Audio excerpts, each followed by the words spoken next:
And one of the things that I've been really excited over time and why I asked Dan to come and give some examples of how organizations, communities, we the people can actually understand that narrative that's happening to us, because we're talking about this on a visceral level, we're talking about what we're seeing. How can we engage in that? And I asked Dan to kind of give us some examples of some work that they've done that we can both understand what and how that narrative was shaped in a different way. And so thank you, Dan, for coming, and why don't you just go there? Or do whatever you want. That's like free form. All right, I can do it. All right. Would it be helpful just to explain a little bit of who and what Take Action Minnesota is to start, and then I can dive in. So I am thrilled to be here, by the way, and there is no better place to be on a beautiful spring day, so thank you. So Take Action Minnesota is an organization of organizations and individuals, so we're a coalition organization. Our mission is social, racial, and economic justice, and if I'm to boil it all down, fundamentally we are about justice through community. So community for us is both a means and an end, right? We bring about justice in the ways in which we build our community, right? And it is a stronger community, a more just community that we seek. We've been around for 5 years. There are two groups that merged together to make Take Action Minnesota about 5 years ago. That's when I came into this role.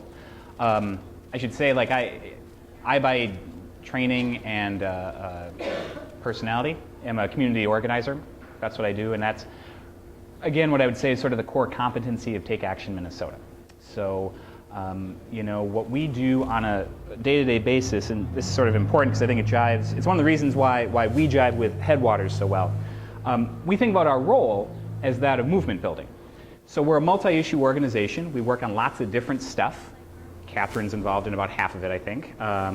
Healthcare reform, voting rights, community organizing, the Hmong community, electoral politics, all of which are strategies to build power and to build movement. So yes, we need to win stuff. I want to be very clear about that, right? Winning things that improves people's lives is a core part of what we're about. But we also have a longer vision, and so the particular campaigns we take on are designed to engage different constituencies, to engage different organizations and individuals. You know, we sort of do a power map of the state, and you see, well, you know, where are people engaged and where are they not being engaged? And we try to fill in those spaces a bit with the work we're doing. So it's a wonderful place to be because literally no day is the same as the next. It's incredibly dynamic, and it's a lot of fun. So when we think about our work, we always think about sort of our work in a triangle, all right? One face of that triangle is winning stuff, to put it blankly, right? So winning concrete victories that improve people's lives. But if that's all we did, I don't think we'd go very far. And I think actually as a movement, that's been one of our limitations. You know, I'll apologize now for the various sports metaphors that may come out in this next 45 minutes, but you know, the playing field has gotten smaller over the years, right? And the other side has done a very good job of drawing the lines of that playing field. So a lot of times when we're trying to win stuff, we're often really fighting defensive battles to hang on to what we already have or to fend off other attacks. So in addition to winning stuff, we're consciously trying to build infrastructure. We're consciously trying to develop new leaders, build new alliances between organizations, you know, the relational aspects of what our movement needs. And there are other pieces of infrastructure too we don't do. You know, we don't do a tremendous amount of research on our own. You know, we're not a think tank. You know, those are other important pieces. And then the other face of this triangle is the idea of worldview, right? Which is what we're talking about. The idea that there is a battle going on for big ideas. And we can't ignore that battle. It's an arena of power. And if we let the other side, if we let the conservative movement win that battle for big ideas, which they've effectively done, then we are in a position of really just fighting for scraps. And you know, it's important to keep in mind, right? Like generationally, right? I was not around for the Vietnam War movement. I was not around for the Civil Rights movement. There was a time in our country's history where the predominant way of thinking about government was that it was here to, at the very least, do for people what they couldn't otherwise do for themselves, right? You know, the Great Society was being built in the 1960s.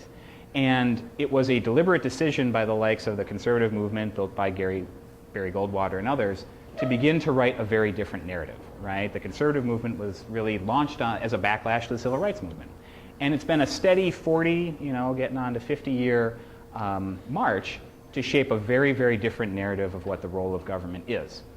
And I think all of this conversation, especially about the state revenue crisis, is fundamentally about the role of government in our lives, and should government be present or not. So why and how do you enter into a conversation? So how as an organization do you then shape the conversation around the budget specifically, and then with what sort of aim in mind to rechange the narrative, or to how do you do that? Yeah. So there are a couple pieces to this, right? And there is no sort of straight and clear path to change the dominant narrative in our society and write a different one. So there are a couple pieces, and I should say, right, like I come from a practitioner's perspective, right? One thing that I'm short on is a lot of time and distance to reflect on exactly what is going on a day-to-day basis. So I can tell you what from our experiences works, but take it with a grain of salt, because it's continually evolving as we learn things as we go.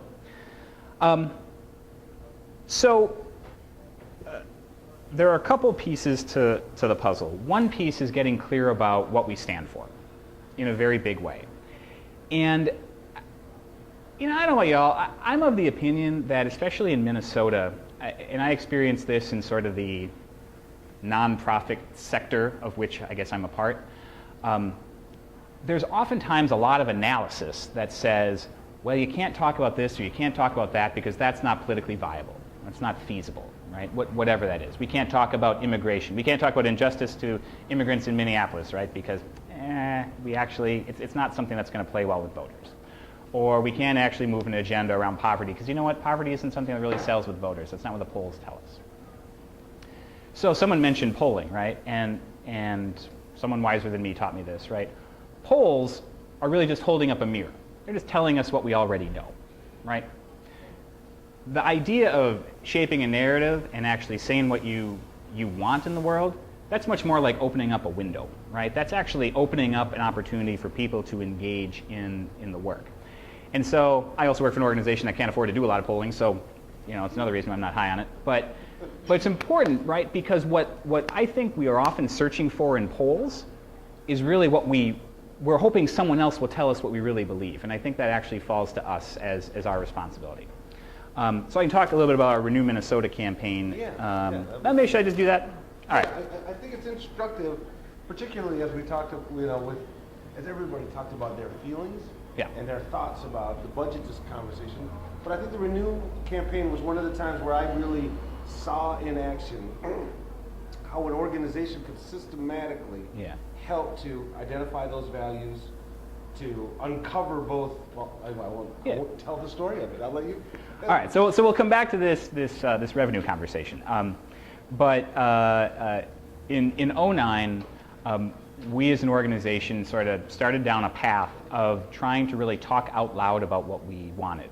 And in that instance, we were talking about in the context of the governor's race. So, in 2009, if you can remember, like January of 2009, it was a very crowded field for a wide open governor's seat. There were, at the time, something like 23 or 24 candidates running or considering running. And we realized, we got to start, we have an opportunity here to actually shape what candidates are thinking and where they're going with this. And an opportunity to bring new people into the process in a way that hasn't been done before.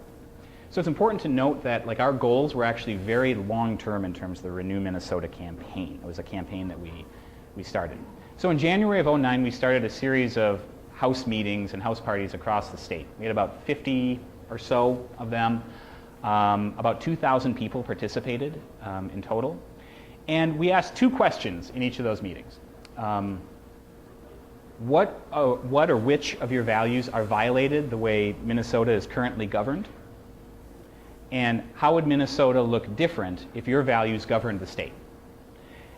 And then, as organizers do, you just flip chart every response you possibly can. We took all those flip charts, we data entered them, took all those responses, and we're able to distill down a set of sort of shared values, all right, beliefs.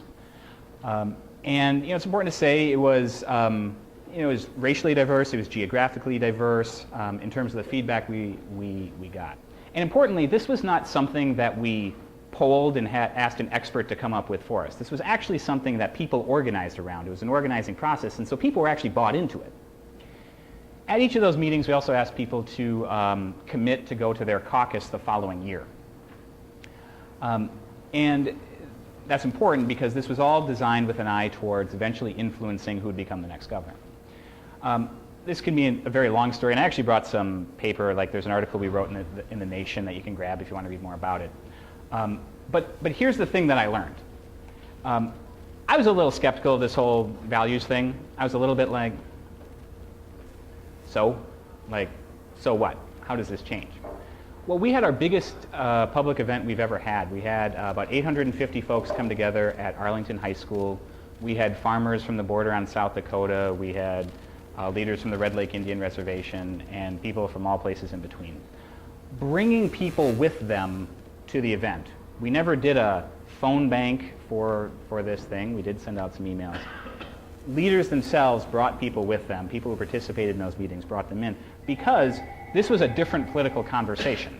It wasn't a conversation about the horse race. In fact, we intentionally and deliberately said, set to the side the question of who you want to support. Because even in January of '09, 2 years before Election Day, people were already talking about compromising, which is truly soul-sucking when you think about our politics, right? People were already saying, like, my God, I just need a progressive governor who's going to do the right thing. I don't care who it is, just someone who's not Tim Pawlenty.